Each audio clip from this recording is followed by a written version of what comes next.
आज Doubtnut app download करें। Doubtnut पर अपने सभी गणित, रसायन विज्ञान, भौतिक विज्ञान और जीव विज्ञान के डाउट्स का करो सफाया। बस प्रश्न की फोटो खींचो, एक ही प्रश्न को क्रॉप करो और तुरंत वीडियो सोल्यूशन पाओ। अभी डाउनलोड करें। प्रश्न हमें दिया हुआ है कि विस्पंद काल और विस्पंद आवृत्ति को समझाइए कि होते क्या हैं ये दोनों। देखिए, विस्पंद सबसे पहले हमें देखना होगा कि विस्पंद क्या होता है। विस्पंद को हम समझें तो ये ध्वनि के लिए ध्वनि तरंगों के अध्यारोपण से संबंधित व्यतिकरण की विशेष घटना है। अब व्यतिकरण में होता क्या है, व्यतिकरण की बात करते हैं तो दो ध्वनि तरंगे जो होती है या दो तरंगे जो होती है ना, वो यदि यहाँ पर समान आयाम और समान आवृत्ति की हैं, ठीक है। दो ध्वनि तरंगे समान आयाम समान आवृत्ति, आयाम मान लीजिए A1 से हमने स्पष्ट किया, दूसरे के लिए A2 से, तो दोनों के मान बराबर होते हैं और उनकी आवृत्तियां N1 बराबर N2 होती हैं, ठीक है। ये होती है व्यतिकरण की घटना। लेकिन विस्पंद जो है व्यतिकरण की विशेष घटना है, जिसमें क्या होता है, देखिए, आयाम तो लगभग समान होंगे परंतु आवृत्ति जो होगी, यदि हम विस्पंद की बात करते हैं तो उनकी आवृत्तियों में थोड़ा सा अंतर होगा।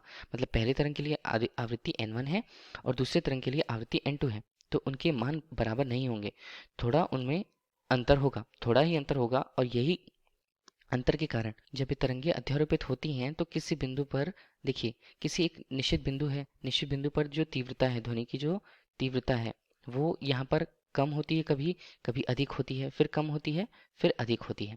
तो इस प्रकार की, देखिए, अब किसी माध्यम में मान लीजिए ध्वनि तरंग हो रही है, ध्वनि संचरित हो रही है, तो लगभग समान आवृत्ति की दो तरंगे यदि एक ही दिशा में आते हुए, एक ही दिशा से आ रही है, ठीक है, यहाँ पर पहली तरंग और यहाँ पर दूसरी तरंग, मान लीजिए एक ही दिशा पर आकर अध्यारोपण के बाद इस एक निश्चित बिंदु P पर यदि मिल रही हैं, ठीक है, तो P पर मिलने के बाद इसी बिंदु पर उनकी तीव्रता क्या होती है, कभी घटती है, कभी बढ़ती है, कभी घटती है, कभी बढ़ती है। अब देखिए, ध्वनि की तीव्रता में एकांतर क्रम में इस प्रकार होने वाले परिवर्तन, जिसमें उतार या चढ़ाव को हम क्या कहते हैं, इसी को हम कहते हैं विस्पंद। देखिए, यहाँ पर क्या हो गया, कभी तीव्रता कम हो रही थी, कभी अधिक, कभी कम और कभी अधिक, ठीक। इस प्रकार तीव्र आवृत्तियां जो यहाँ पर प्राप्त होती हैं, परिणामी जो तीव्रता अधिकतम प्राप्त होती है पहली स्थिति, जिस पर मान लीजिए वो समय t था, ठीक है। अब हम देखते हैं कि एकांतर समय के बाद, मतलब t धन डेल t समय के बाद जो तीव्रता है वहां पर, ठीक है, तीव्रता यहाँ पर दूसरा अधिकतम तीव्रता फिर से हमें प्राप्त होती है।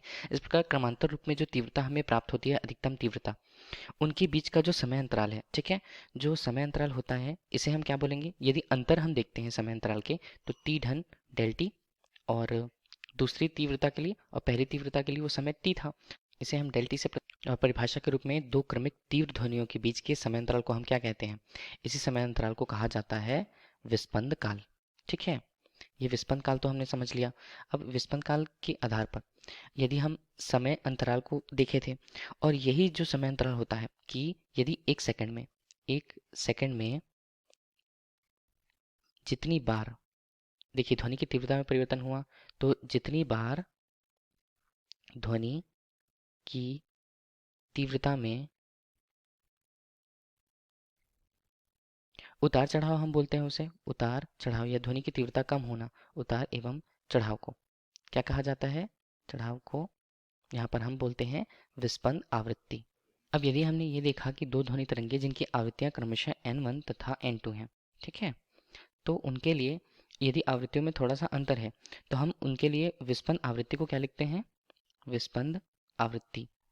ये स्पष्ट किया जाता है, जिसे x से प्रतिशत किया जाता है N1 ऋण N2, ठीक है। अब देखिए, हमने ये मान के रखा यहाँ पर कि N1 या पहले तरंग के लिए आवृत्ति थोड़ी अधिक होगी और दूसरे तरंग के लिए उसकी आवृत्ति थोड़ी कम होगी, तो इसे लिख सकते हैं। या अगर इनकी आवृत्तियों में अंतर कुछ इस प्रकार से हुआ कि N2 का मान अधिक होता है, तो हम इसे N2 ऋण N1 भी लिख सकते हैं, ठीक है।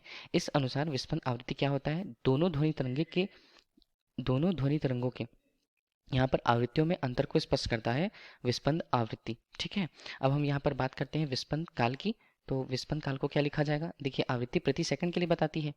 अब हमें देखना है कि एक निश्चित समय में वो समय क्या होता है विस्पंद काल के रूप में, इसे हमने लिख लिया 1:N1 ऋण N2।